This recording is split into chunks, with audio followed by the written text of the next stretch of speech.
The Magical Mango Tree. Once upon a time, in a cheerful village named Chandrapur, nestled between lush green hills and flowing rivers, lived a curious and kind-hearted boy named Arav. Arav was 10 years old, always barefoot, always smiling, and always asking questions. He lived with his grandmother, Aji, in a small cottage at the edge of the village. Behind their cottage stood an enormous mango tree. It had been there longer than anyone could remember. The tree's branches stretched wide like arms inviting the sun, and its trunk was thick and sturdy. Every summer, it would burst into golden yellow mangoes that were so juicy and sweet, villagers would travel from nearby towns just to taste them. But what made this mango tree truly special was a secret, one only Aji and Arav knew. It's a magical tree, Aji had told Arav on his 5th birthday. If you ask it kindly and from your heart, it might just grant your wish. But Aji, Arav had whispered, eyes wide, how does it work? Aji had simply smiled and said, that's the magic part, my dear. From that day on, Arav would talk to the mango tree often. He'd sit under its shade, telling it stories, singing to it, and asking questions about the stars, the birds, and the breeze. He didn't wish for anything right away, he liked the tree's company too much. But one summer, something strange happened. The tree didn't bear a single mango. Not one. The villagers were puzzled. Some said the tree had grown too old, some blamed the lack of rain. But Aji looked worried. One night, as the moon shone bright and crickets chirped, Arav sat under the tree and whispered, are you okay, old friend? Why no mangoes this year? A breeze rustled the leaves, and Arav could almost hear a soft sigh. Do you need help? That night, Arav dreamt of the tree.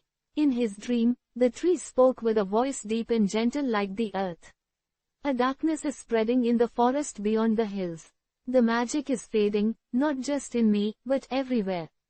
The next morning, Arav told Aji everything. She nodded thoughtfully. There's a tale, Arav. A tale that speaks of a guardian stone hidden deep in the forest. It keeps balance in nature. If it's disturbed, even magical trees like ours begin to suffer.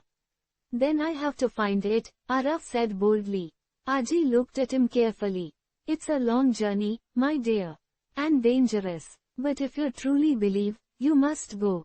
So, Arav packed a small bag with jaggery, roasted peanuts, a bottle of water, and one mango, saved from the last season.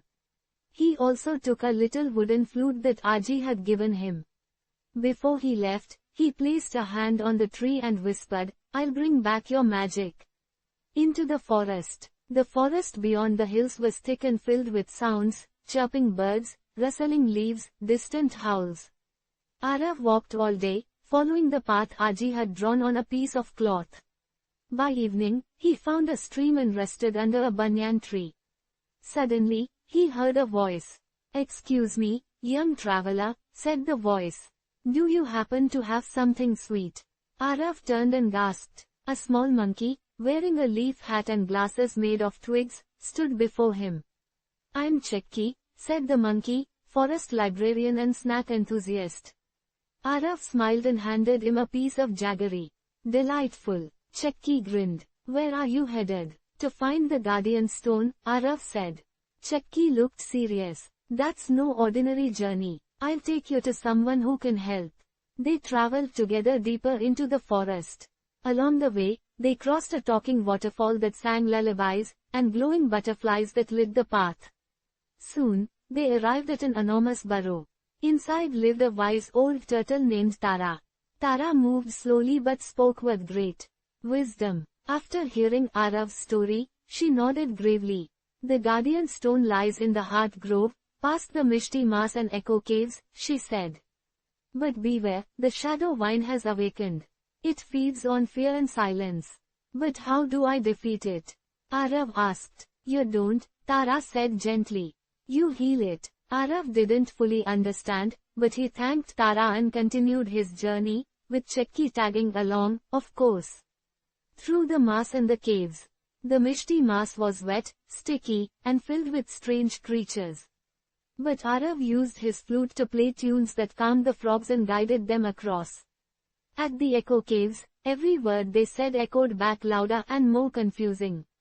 Hello, hello, hello, hello, hello. Chakki started shouting nonsense and laughing wildly until Arav whispered, "Let's be silent." And silence, surprisingly, led them out. The caves respected stillness. Finally, after days of walking, they reached the heart grove. But the grove wasn't what it used to be. The shadow vine. The trees were twisted. The sky above was grey. In the center of the grove lay a cracked, dull stone, the guardian stone. Wrapped tightly around it was a massive black vine, pulsing and moving like it was alive. "This must be the shadow vine," Chakki whispered, hiding behind Arav. The vine hissed, "Go away, boy. This magic is mine now." Arav stepped forward. "Why are you hurting the forest?" The vine growled. "They forgot me. Once, I brought balance. Now, I am left alone." "You're lonely," Arav said gently. The vine coiled tighter. "No one talks to me. No one sings. No stories. Just silence and cold." Arav took out his flute and played a soft tune, one he used to play under the mango tree. The melody filled the grove like sunshine breaking through clouds. He sang, too. He told the vine a story, about a boy and a tree who were best friends. He spoke of laughter, dreams, and promises. The vine paused. Then, slowly, it began to loosen. Petal by petal, it unwrapped itself from the guardian stone. The crack in the stone began to glow, slowly mending itself. The grove brightened. Flowers bloomed. The air turned warm and sweet. "You remembered me," the vine whispered. "You healed me." And with that, the shadow vine transformed into a flowering creeper of violet and gold.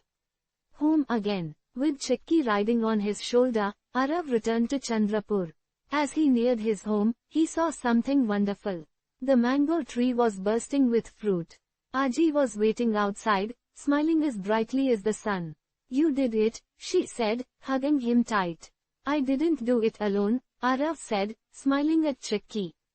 From that day on, the mango tree gave sweeter fruits than ever before. The villagers celebrated it with music and stories. And once every month, Arav would go sit under the tree and whisper, "How are you today?" Because he knew, magic needed friendship just as much as belief. Moral of the story: even the darkest things can be healed with kindness, music, and love. And never forget, sometimes magic lives in the friendships we grow. Once upon a time, in a small village nestled between green hills, there lived a curious little girl named Anya. She loved exploring nature, chasing butterflies, and most of all, eating mangoes. Her grandmother had the biggest mango tree in the village, with fruits so sweet that people from far away came to taste them. But this was no ordinary mango tree, it was magical.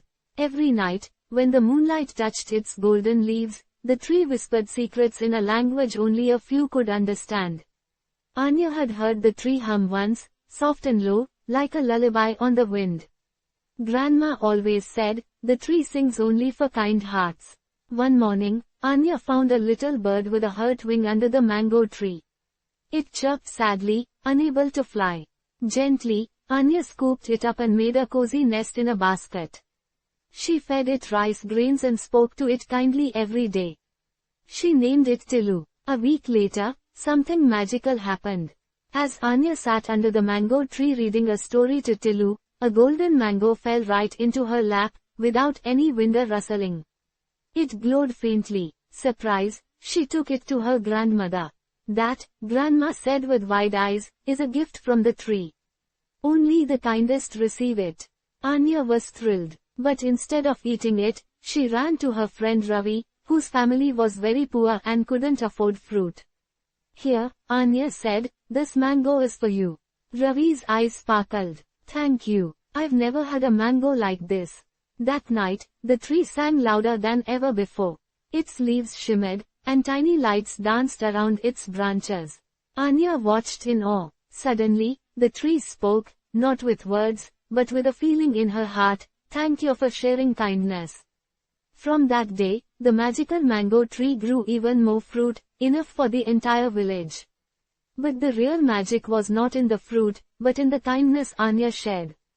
Tilu healed and flew high above the village, always returning to perch on Anya's shoulder like a loyal friend. And every time someone showed kindness under the tree, another golden mango would fall. The villagers learned a lesson: kindness makes the world grow sweeter. And so, the little girl with the kind heart and her magical mango tree brought joy to everyone around them, proving that love, sharing, and a bit of magic can change the world.